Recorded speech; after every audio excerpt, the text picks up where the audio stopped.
বাবার আজম বাংলাদেশকে ১০০ হুমকি দিল। বাংলাদেশ বনাম পাকিস্তানের প্রথম টেস্ট ম্যাচটি চলছে পাকিস্তানের রাওয়ালপিন্ডিতে। এই টেস্টে প্রথমে ব্যাটিং করতে যায় পাকিস্তান ব্যাটিং করতে গিয়ে ৪৪৮ রানে ৬ উইকেট হারিয়ে বাংলাদেশকে ব্যাটিংয়ে পাঠায়। বাংলাদেশকে দুর্বল দল ভেবে ব্যাটিংয়ে পাঠিয়ে পস্তায় পাকিস্তান, আর পরিণাম পুরো বিশ্ব দেখেছে।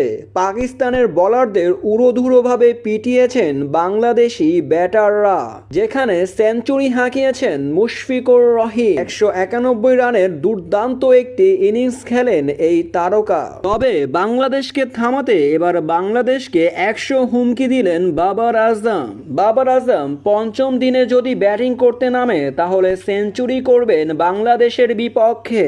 বাংলাদেশকে জিততে দিবে না বাবার আজম, এমনটাই বললেন তিনি। পঞ্চম দিনে বাংলাদেশকে রুখে দিবে পাকিস্তানি ব্যাটাররা, এমনটাই আভাস পাওয়া গেল।